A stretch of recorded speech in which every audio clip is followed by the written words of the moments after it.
Before I get this video started, I'd like to give a special thank you to the guys down at Toyota of Corvallis for allowing me to come down and review the 2020 Toyota Rav4 Hybrid XSE. If you're interested in a hybrid Rav4 or any of the other dependable Toyota models, be sure to hit them up and they'll be happy to get you into your next vehicle. What's going on? This is Big G from G Riders and welcome to another episode of Testing Rides. Today, I'm going to be testing out the 2020 Toyota Rav4 Hybrid XSE.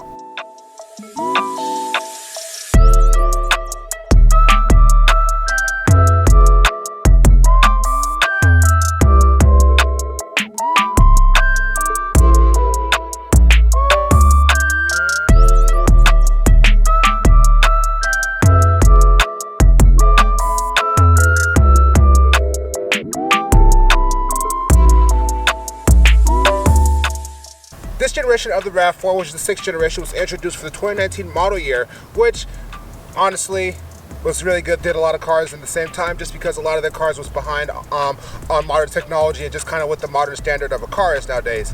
Now, and for the 2019 model year, the Rav4 has caught up with the rest of the market. So, as you can see, this is the hybrid model. This is the hybrid variant of the Rav4, and this is a very important model because this vehicle has all-wheel drive and it gets about the same gas mileage as a normal sedan does. And it's pretty impressive, and it makes a lot of sense that vehicles like this exist now. So, and that's why they have a little bit of a price premium over the standard models of the Rav4. So this is the 2020 Toyota Rav4 XSE Hybrid, and all Toyota Rav4 hybrids comes with the 2.5 liter 4-cylinder that you get in the normal Rav4, but it has the hybrid system. So, and that combined makes 219 horsepower and 206 foot-pounds of torque. Because this is an all-wheel drive crossover, it does weigh about 3,700 pounds, but that's where the benefit of this being a hybrid comes in. So this car gets an impressive 41 in the city and 38 out on the highway, which is excellent. You know, those are the type of numbers that, you know, compact sedans are getting, and now a hybrid crossover is getting it now. I think that's pretty impressive. And that kind of makes you wonder, so what's the point of getting a small car when you gotta get a crossover with that same type of gas mileage? So this is the 2020 Toyota Rav4 XSE Hybrid, and the Toyota Rav4 Hybrid starts just about $30,000, about $29,000 or so. But since this is not a base model, this is the XSE. This is one step below the top of the line of the hybrid models, and this one starts at about $35,000. But since, as you can see by the two-tone paint job here, this one has a couple options on it. So this has the cold weather package, which comes with heated seats and heated steering wheel. It comes with the panoramic sunroof, as you can see up there, and it comes with the JBL sound system that has navigation. And with that package, that makes this car about $38,000 with shipping and fees and all that stuff that comes with getting a new car delivered to a dealership. And at 38 grand, I don't think that is too bad, considering you're getting a lot of good options on it. And this is the XSE's model, so this is the sportiest variant, and this has a slightly different suspension, but we'll talk about that on the driving portion of the vehicle. So before we head on the road, let's go ahead and take a look around the outside and the inside and see what this thing is like. Welcome to the walk around portion of the 2020 Toyota Rav4 XSE Hybrid. So let's go ahead and take a look around, see what this car is like. So first thing to look at, like if you take a look at the badge, so all hybrid Toyota models have this blue ring around their badge, which looks pretty cool, and it makes it very recognizable when we're looking at hybrids versus non-hybrids and everything like that. I think that's pretty cool. And I think what I like about this XSE model, if we take a look down here, all this trim that would normally be plastic is painted gloss black. So it's kind of nice that the more special, nicer versions of the Rav4 come with a slightly different exterior styling. So if we take a look around the side, you got your hybrid badge right there on the side, as you do. And then you got some more painted molding down at the bottom that would normally just be regular plastic, and then you got your all-wheel drive down there. That you know how this is all-wheel drive. Taking a look around the back, it's the same story around the back too. You got this nice black molding across the back. That's painted gloss black. So let's go ahead and open up the back here.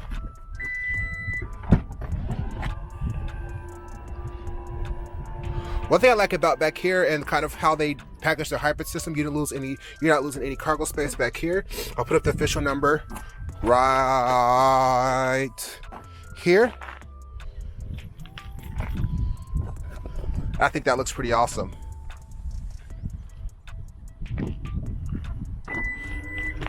It's coming around the other side. Because this is the XSE's model, you do get black wheels that matches kind of the trim. So I think this car in black with these black wheels will look pretty awesome.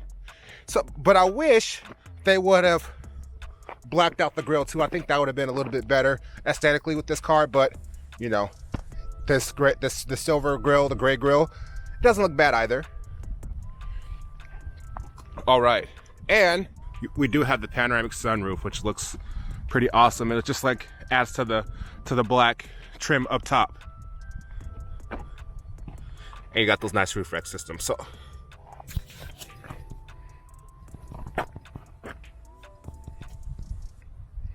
all right, let's go ahead and take a look at the inside.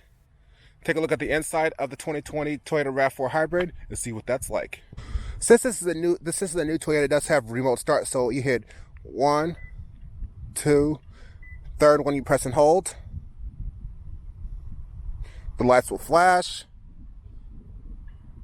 And the vehicle has started and you don't hear anything because it's a hybrid. So let's keep the key in the pocket. Oh, yep. Here's the back of the key, by the way. It has what model of Toyota it is, and it has a little blue hybrid ring around the Toyota badge too. Oh, there it is. Fine, fired up. What one annoying thing about the remote start on Toyotas is as soon as you unlock it, like so, the car turns off and you have to start it again, which is really annoying. All right, so take a look around the interior. So the interior, before we get in, so this interior has the blue stitching like you see around the badge, and I think that looks pretty awesome instead of red like a lot of cars have nowadays. I think that looks pretty good. It's a little bit, and you got that same stitching that's on the seats, and I like the pattern, the stripes that are on the seat. I think that looks pretty good. And then the more blue stitching, and that is carried all across the interior here. It goes all across. I wish they would put blue stitching here around the cup holders like they do some of the other special models of the RAV4, and up there like they do. But it still looks pretty good. So, all right, so let's go ahead and hop in and see what it's like. Welcome to the interior of the 2020 Toyota RAV4 XSE Hybrid. So, you know, as you can see, I'm a big dude. There's plenty of room in the car. Only complaint I have is because of the sunroof, I'm losing a lot of headroom here. So my head touches at the top here, which is it's kind of annoying, but it's nice to have the sunroof in the car here. And as you can see, if we look all the way back there, we got a nice big panoramic sunroof. So, you know, touching around the RAV4 feels really nice, like a lot of the RAV4s that I've reviewed as of lately. You know, everything feels really nice. Like it's nice stuff, touch places where you'll be touching a lot, and kind of hard places where you're not touching as much. Like kind of part of this here, and it's kind of nice that they put like a little extra layer of padding up here at the top where you rest your arm to drive. The steering wheel feels really nice, and this does have the heated steering wheel and heated washer fluid, I believe. Got the nice padded dash. I actually do like the screen, but I wish they would utilize kind of this thing edge to edge to stretch it all the way out and maybe put the knob somewhere down low. But this is a Toyota, and Toyota does like to keep things pretty simple. So there's not too many weird things that happens with it. So let's go ahead and fire it up.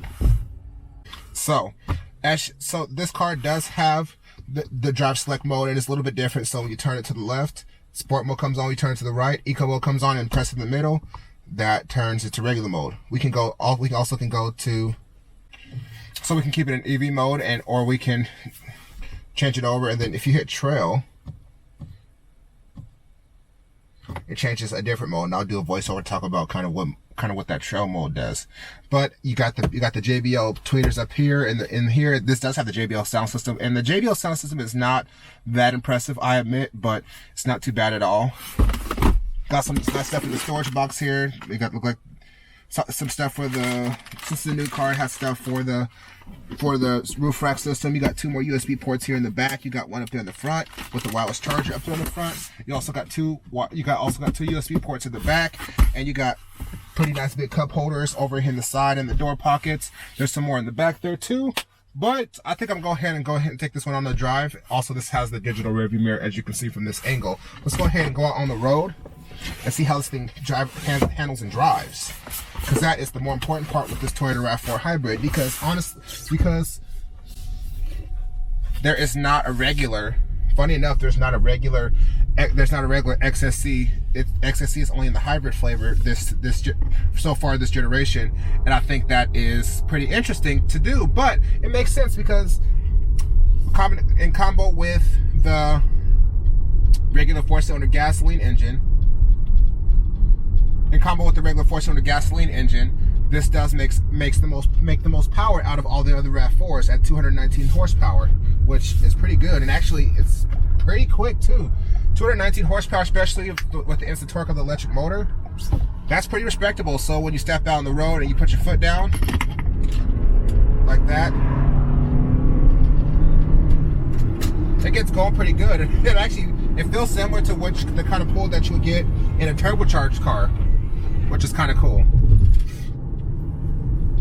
But when you're not on the throttle, this thing is quiet, composed, and it just feels really connected to the road. It handles a lot better than the normal one. So the XSE has something what they call sport tuned suspension, and I can feel it. It definitely feels a little bit tighter and nicer than the other RAV4s do, the regular RAV4s. And honestly, I think they should have made a regular XSE hybrid. I mean, I wish they should have made an XSE regular RAV4 with some paddle shifters and things like that to kind of match the flavor of the SE and the XSE, Camry and Camry and the rest of the models that makes SE and XSE models. But you know, Toyota ultimately knows what they're doing, so they only offered it in the hybrid for a reason. So I think maybe what they should have did is possibly did an SE RAV4 and then did an XSE hybrid RAV4. I think they should have did it that way. But you know, again, they know what they're doing. So with the hybrid system in this vehicle, it comes with a slightly different torque vectoring system that rotates the car around around corners a little bit easier, and it's a great system. And it makes this RAV4 handle better than you think it would, that a crossover should. I can't, of course, go push this car hard because this is a demo from a dealership, and I don't want to wreck their car. So I'm gonna stay away from doing that. But as just for normal driving here, the hybrid RAV4 handles really well. Like, you know, because it is a hybrid, it does have the slightly squishy brakes, but they're not as bad. I've definitely noticed they're not as bad as you would think like hybrid brakes have been in the past, where you put your foot down and there's a lot of regenerative, and then you get braking. And this car actually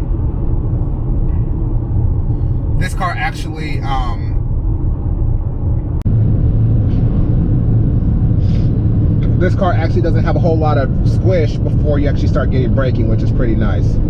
So what are some things I don't like about the RAV4? Honestly, there's nothing I don't like about the new RAV4. The new RAV4, I love the new attitude of the new RAV4. The RAV4 went from being just a straight up car to more of a baby SUV, if you will, more like a mini 4Runner versus like a big Camry, if that makes any sense. And you know, when you're buying a crossover, in my opinion, you kind of want to get some more SUV like feeling to it versus it being just a straight up 100% car. And I like the commanding view out of the windows here. You got the little quarter windows that makes it so you can see stuff even right there, and I think that's really nice. And you know, with the digital rearview mirror, I think that's the Toyota is kind of finally understanding that they need to offer some more technology in their cars, and I'm really glad that they decided to do that for this new generation of the RAV4. The hybrid RAV4 drives really nice, and honestly, my honest opinion, I think they should only be making the hybrid RAV4 at this point. I think that, you know, the hybrid RAV4 comes close to the same kind of cost as the normal RAV4, so I feel like they should just get rid of making the regular RAV4 and only make the hybrid. So, you know, because of this gas mileage, you know, people want great gas mileage with their crossover SUVs, and I feel like Toyota is offering that package, and they got the price down low enough to where they could justify only selling the hybrid. But of course, the more RAV4s they have for sale, the more money they make. I understand that, but I think the hybrid should be the only one that's offered. So I like the look of the RAV4, the XSE, quite a bit. Like, I like the black roof and the black body molding set up in plastic. I think that looks pretty awesome, and I think that, you know, this is a great option for Rav4 if you want a Rav4. So I think if you're looking at it, if you're thinking about, if you've been considering buying a Toyota Rav4, you should definitely go take a look. You should honestly, like, if you're not going for like the TRD off-road or anything like that, you should kind of skip the regular one unless you can get a very good deal on it and go straight for